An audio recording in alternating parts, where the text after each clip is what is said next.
We've got our budgets for the summer. Oh, baby.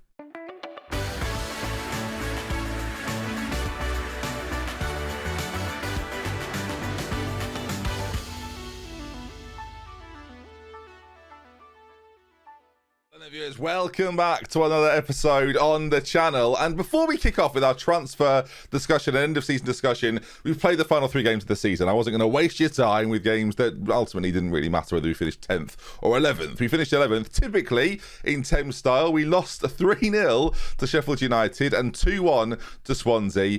And obviously beat Chelsea 2-1, because why wouldn't we? Do you know what I mean? Why wouldn't we? Why wouldn't we beat the best side of the final 3 games comfortably? As you can see, 7 sides then get into Europe. Leicester City, Newcastle, Thames FC breaking up the traditional monopoly. Arsenal and Tottenham sit their way out of that then. And we're in and around it, right? 10th place, oh, sorry, 11th place. Oh, I wish we had 10th. 11th place, not too bad. Trout with one hell of a season. And as we know, we'll be here on loan again for another year. But the budgets have been announced, they've been revealed, our sponsorship's changed. You've seen the title. Why am I delaying this? Okay, there it is then. 77 million pounds. 770,000. It's pretty ridiculous. 1.1 million a week on wages as well, which is $500,000 a week more than I spend at the moment. I think it might be time to go. He's now been listed as Ibo. I don't know if he's been listed at a reasonable £36 million for him. 36 million. Yes, okay. I'm not going to get him. So obviously I've put out an episode yesterday, which is I want your opinions on what we should do.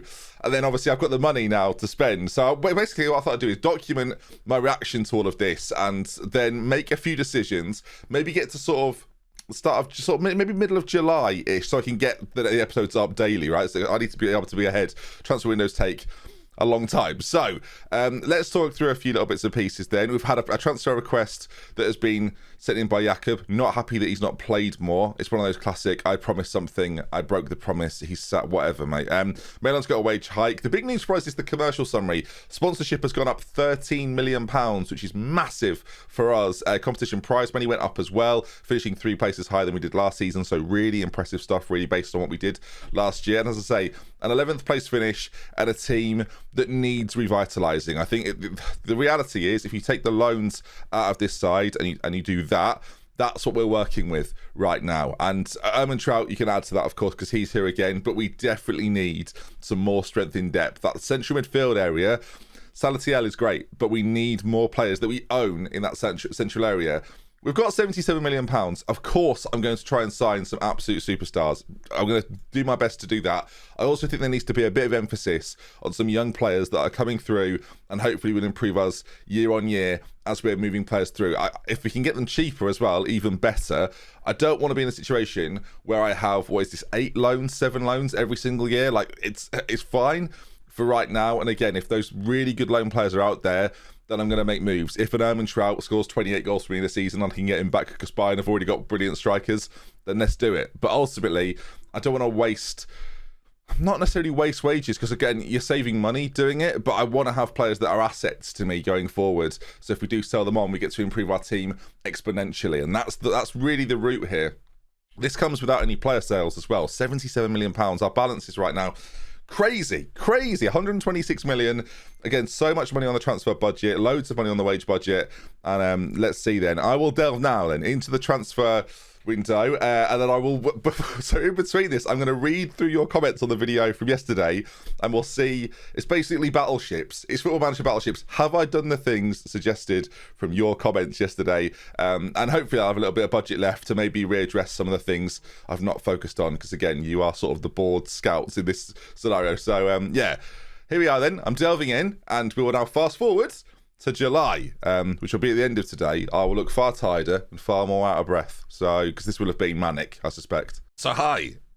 So, hello. It's actually not that same day. It's the next day, the day the video is uploaded. So, happy Wednesday. The fact I have to check what day it is. It is Wednesday today. Happy Wednesday, everyone. So, this is taking me longer to find players than I'd hoped it would. Let's see what you said in the comment section. I've not read them yet. It's the first time I'm going to read them. And let's see how our Football Manager Battleships has gone. Don't know why I'm nervous. Shall I be nervous? Sure. Okay, so this is the video. I don't need to watch the video. I'm here for the comments. Well, I'll say here for the comments. Leave a like. So there we go. We do it now, viewers. You've got time. So then, let's go through. Tom Martin, first things first. I feel like for the pure fact that Juan Jose's real name is Steven, you have to get him back. I guess we'll see if that's happened. Attribute-wise, Montrout isn't that great. We'll probably get a different striker in the following summer. Interesting. Of course, we've got him back, so that's good. I think having all the people in midfield playing with the support duty is something to reconsider, because if they will be comfortably just playing around, not helping with the final shot. Okay, maybe having some more offensive attackers. I think that's kind of that's not a bigger problem if you're playing an attacking midfielder, but I take the point. Only one player on attack duty, surely you need at least two. I could probably add a winger into an attack duty, probably on the right-hand side. We'll talk about that as we go forward. Again, maybe even the player in behind as well. Fully revamp the back four, says Mohammed. He thinks the whole thing should be sorted out. Casey for right back got a lot of upvotes there. 27 people think putting him to right back saves me some money. Obviously, I mean, I'd probably have to bring in centre backs. Again, we'll see. You laughed at the added cough. The cough is not intentional. I've got rid of the cough. Shout out to Mason Derulo for DMing me. People just want the cough the sneeze every time. Honestly, it's been in the last like 3 videos. I genuinely didn't know until yesterday. So I don't know how it slipped through the net, viewers, of my intense editing software. KCA right back. So the KCA right back thing is getting mentioned a lot, it has to say. I would aim to get permanent transfers in. Yeah, so this is the thing, right? This is the problem I've had in this window. We are just over halfway through July, so you'll see where we're at in a moment. How do you rate keepers? Mainly agility is a big one, handling one-on-ones, reflexes, and then mentals being good is really good. Positioning is quite a big one as well. Of course, you don't win with that Norwich green in the background. It's red today, so not really the point though, is it? No, I don't know. Neil will be a great keeper next season. We've kept Nee. I couldn't bring anyone else in that's going to be way... there is a player, actually. We'll talk about him in a minute. That we could maybe bring in. It's a really interesting debate, this, though. Palacios. Someone said sign Palacios the whole time. Shopping list. Right back. 2 centre-backs. One is a decent backup. A left-back. A CM. A cam. And a backup with a permanent deal for Montrout. Okay. Interesting. There's been quite a few here as well. If it mirrors real life, Ben, only 7 teams get into the Europa Max. Okay, well, that was disappointing. Wish I'd known that previously. Long-time viewer, first-time commenter, Irish Emerald. I recognise the name. I don't know if that's true, but I'll go with it. Much like the other comments, I would say defensively we're so weak. I ain't on the Asensio right-back wagon. He's not on it, viewers, apparently. If you could find a right-back upgrade. The right-back situation has been problematic. A lot of people think defense, though. That's the general vibe I'm getting. Thank you for all your comments. I'll have a proper read through later on. I still got the window to go, so let's talk through it then. What have we done since we last met? Well, you join us at an interesting point. We are on the 24th of July, a little bit further than I thought, actually, and a couple of players that we are potentially about to bring in. Now, before we carry on, let's talk about some of the outs. I feel like we're very invested as a team here. We're a group. If I could hear you all talk, viewers, it would be perfect. Jimmy Anderson has left us. Simon Bradshaw has left us as a youth prospect that... Yeah, okay. I mean, actual money from Leighton Orient. I don't know why they spent so much money on him. It doesn't make sense to me. In terms of release players, Simeon Packham's the only one. For the first time in a long time, we've not let loads of players go. So we've brought in some boys. £32 million has been spent. If you offset it a little bit, about 31.3. So let's see what we've done. As you see, loans and free transfers are the story of the day, really. And there's not too many. I don't think there's any names there that you would recognise previously. But before we do that, let's talk about the loan signings. And let's just say, Montrout is back again. We already know this, and there was a comment left. And I've got good news. Juan Jose is back again for another season. Had a good year for me last year. I think he'll have a far better year for me this year with the more quality around him. I agreed with you, really, that defence was the problem. We had to find a way to solve it. And it's curious reading the comments, actually, because I made a decision last night that I didn't think I was going to make, because I was so on board with playing Asensio at centre-back, because I just think he's got those attributes. Maybe being 6 foot means he's not necessarily quite there yet, but his crossing and dribbling already pretty good. He might just be a really good right-back that I'm trying to force to play centre-back. But when I say really good right-back, I mean a really good right-back. Work rate for me needs to improve a little bit as well. But yes, that's where we're going to play him this season. And our transfers have basically dictated that. We've had a real issue getting players in at right back, like quality players. So yeah, we're probably going to leave him there. In terms of backup options, again, let's talk through some of the signings as we go through then. So far, as well as the ones that are potentially coming in, Jordi Bayamu, I think that's how you say it, on loan from PSG, our only other loan signing. So Ermintrout, Jose, and this guy. He's a really, really, really good left back. So that's why he's here. Fantastic mental attributes, teamwork, work rate. Physically, I'd say really, really good. 5'7", so his jumping, reach, and heading aren't great, but 14 tackling for me is the key one. Yes, his marking's a little light, but his crossing's very good. His first touch is very good. So on the ball, should be decent. Offensively, we might get a little bit more out of this left back than we have in previous ones. So we'll see. Again, plays short, simple passes. There's a lot to like about him. So he's in the side at left back, and that's the first of our defensive fixes, really. Let's move on to the free transfers, because some of these are not exciting, so I don't want to waste your time. These are just being signed by my under-23's coach, who just wants Alex Hitchinson, and I think Mitchell Teller is one as well. Yeah, I don't really know why, but it's costing me very little, so I guess it's fine. Packy McCarthy, though, he's the next one in. Look, I think you can see there, as a free transfer, 6'6". I don't know many players like this. Bit of a target man figure. I think we're going to be laughing here. Like, he's got a free transfer from Liverpool. They've not used him at all in any way. Like, he's played a few times non-competitively for, well, I say a lot of times non-competitively for them. I think for us, it's a good signing. Like, again, great finishing, great composure, physically, mentally, got everything you need, really. Maybe his work rate's a little lower than you'd want it to be. Runs through the centre with the ball, knocks ball past opponents.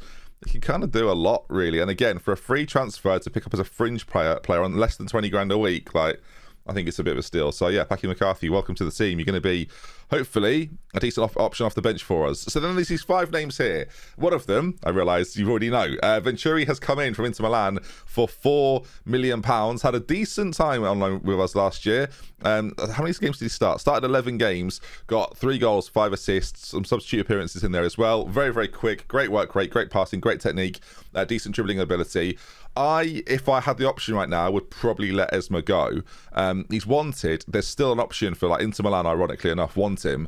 I don't think he's necessarily the player that I want and need right now. He and this is the thing, right? He's very, very similar to Venturi. So whether he and Venturi both go for that spot, a spot that is currently filled by Jakub, who I think is going to play there for me this year, I don't really know. I guess the answer is that I want one of them. I think Esma probably leaves, and if we can move him on, then great.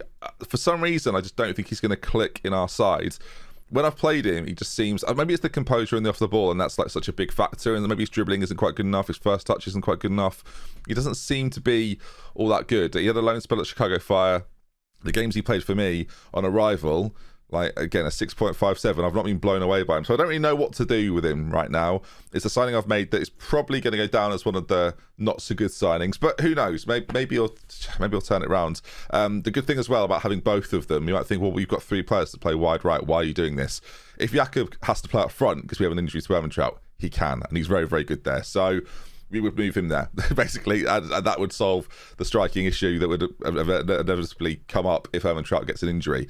Right, a couple more signings, and they're not particularly exciting, so yeah, we'll see. I say not particularly exciting. Stephen Steele isn't particularly exciting. It's a good backup left back, Scottish. It's got sort of basically it's for Brexit viewers. There's no other way to put it. And then finally, the top 2 boys, the boys that have cost me over £10 million, I've actually spent some fair money on. Pablo Pintado here is a really solid, young, 21 years of age, ball-playing defender from Uruguay. Little bit of potential about him too, 6 foot tall.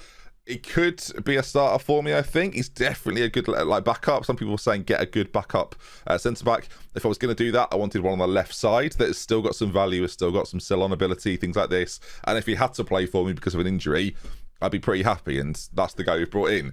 A man that's going to start for me, though, every single game this year, and these two might end up being the partnership at this stage. Who knows? I'm still looking at defenders. From Hanover. Now, it looks like Brian, but they've put an extra A in there, so I don't know what to think of it. Bruzize. It's difficult to say. It's German. Let's just call him Brian for now, shall we? I think you can see why I like him. Physically very strong, good jumping reach, 6'4". I say physically very strong. What I mean is he's got good attributes across the board, all sort of 14s, a few 13s, but whatever. Good balance as well. Great teamwork, work rate, determination. His mentals are pretty good too. 26 years of age. The technicals really, really solid too. Yeah, he's one of these players that's entered the game late because I've added German Germany, although my added leagues thing, you would think that, viewers, doesn't include Germany because it keeps bugging out. I don't know what's going on with it. It's very confusing. Anyway, yeah, he's come in. Again, a player that's 26, has got some sell-on ability. If we sell him back to Germany, maybe at some point, you probably make double what we paid for him. But for us right now, he's the right sort of defender to bring in. And this is where the problems have lied for us, right? And again, if you look at our 11 right now, Knees in goal, really, really solid. I did mention there was another goalkeeper that I considered bringing in. Gerald Day is that guy. And you look at Gerald Day and you go, yes, bring him in. And then your eyes wander to the hip injury he's got and the 2 to 4 months that he's out.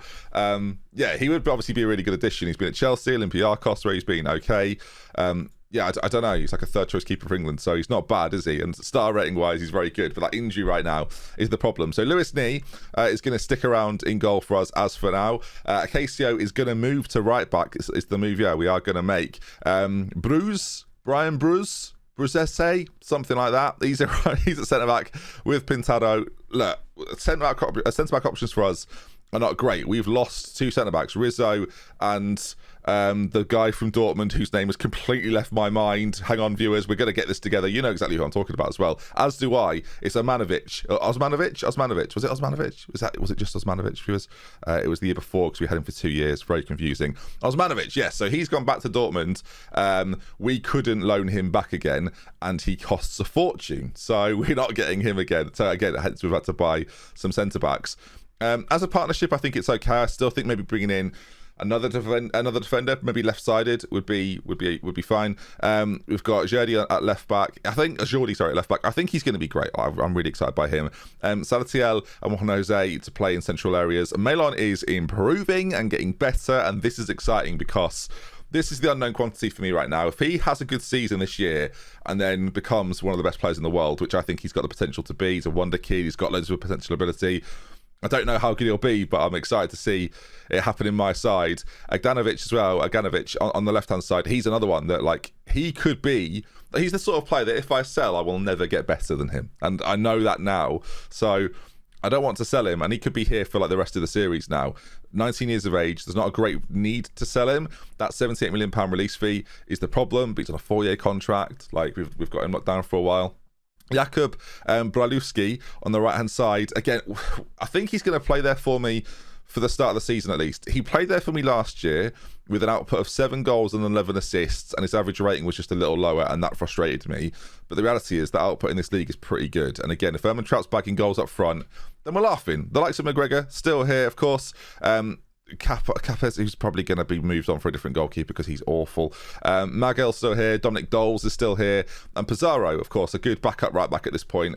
I was so confused and conflicted about Pizarro because that was why I thought I'd have to bring in a right back, really. 7 assists last year, but a 6.79 is not really going to cut it. We were good last year. Preview-wise, what are you thinking? Sort of 14th, 15th, what, making our way up? No, you couldn't be more wrong. We are down there, 2,000 to 1. To win the league. I don't plan on winning the league this year, so that's fine. But yeah, still lots of work to be done, and we've still got £58 million to spend. Now, the transfer talk, though, is not done, viewers. This is why we're doing sort of a mid-window update for you before tomorrow, where I tell you everything that we bought, really. Let's take a look then. What's happening in the transfer centre right now? And you've seen at the start of the episode, or middle of the episode, we've got a few players to confirm right now. And in fact, let's start with those two boys then. So, Leo Delat. There's a reason we're talking about this now. There's a reason I chose this moment to do the sort of the players that are coming in. I don't know if I'm going to accept this deal or not, and I will decide in this episode whether we do. £25.5 million. It is a massive transfer for us. It may even be the biggest transfer we've ever had. And ironically enough, it was to fix a problem at right wing that we probably don't have. I'm basically I'm debating with myself still whether we play Jakub on that right wing or not, or whether I bring in someone who's right-footed. Venturi and Esma, both left-footed, both cutting in. Do I want a winger to play out there rather than an inside forwards? And this was the man that was going to fix that problem for me. 20 flair, great dribbling, great acceleration, work rate's fantastic, good free kick taking. Something we've not had in this team really is a really solid free kick taker. The finishing's a little weak, the crossing's a little weak, and that scout summary puts most people off, I think it's fair to say. And you might even say last year it was pretty underwhelming. But this player is a really good indication. And I know some of you will be looking at this going, obviously not, Ben. Some of you will be going, yeah, get him in. He looks like he'd be decent. This is the type of player I can attract, right? 25 million is his release fee. It's not a fee that I've come up with. I would have rather paid 12 million for him, but that's his minimum release fee. I am stuck in this transfer window. Like, it's a far more difficult transfer window than meets the eye. There's a reason that we're in July and I've still got loads of money left to spend, because we are in this bind right now where we basically have to decide whether we want players that are going to turn into superstars or players that aren't superstars and will never be superstars but are good enough right now, and making wise decisions in that respect of players that have then got resell ability. And the defenders I've bought basically summarise that for you, is that they're probably not going to be the starting centre-backs for me when I eventually win the Premier League. Fingers crossed. Right? But they're players right now that will make us better, and I think there's some sell-on value. That's where, like, Leo Delac comes in, is that if he plays well for me and I buy him for £25 million, is there a world where we sell him on for 45? Yes. Is there a world where I lose him for 6 million and I can't actually get rid of him and it ends up being 3 million? Maybe. Right? And this is the risk that you take with these types of players. And again, the only reason we've gone for him really is that he's got a release fee. I can match it. The wage is relatively reasonable. Like, and he's probably better at right wing than our other options. Like, it's pretty close. Venturi, you'd probably say he edges him. But again, it's stylistically, how do we want to play? I'm not going to accept it. I kind of knew that already. He could play in behind the striker as well. Like, he could be one of those options for us. He's a bit multi-talented in that sense, and I still want to bring someone in that area.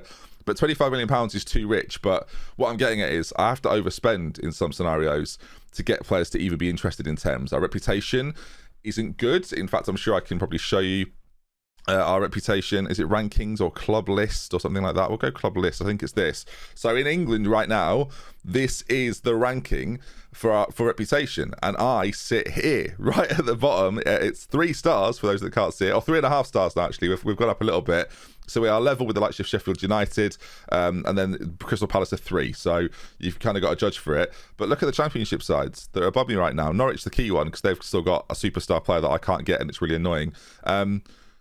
I'm so far behind all of the other Premier League sides. There's a big gap of Championship sides, which basically means that if I go in for a player, these Championship teams have as much chance of signing him as I do. Whereas I need to be sort of here. I'm battling with the likes of Tottenham and Newcastle and Leicester, and occasionally getting myself a player that would end up at Liverpool or Manchester City or Manchester United.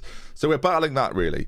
And that's proving difficult. It was definitely more difficult last season. We were way off the pace last year. But this year, again, it's equally difficult. You look at the Norwich side, and we've talked about Abo enough now, but like, that I can't get him. There was a point in time where I could offer 35 million or 36 million it was, and they would accept it and he would say no. Like, he would constantly say no.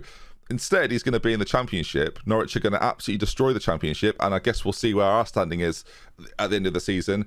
And if we can pick him up, I suspect there'll be more than just me interested in a player like this. This might be, and I'll say it now, and I've played Football Manager for a long time, so I'm not just saying this flippantly, this might be the best player I've ever seen in the Championship. Like, I know he's been relegated, but even then, like, that player would move on quickly. This guy is crazy.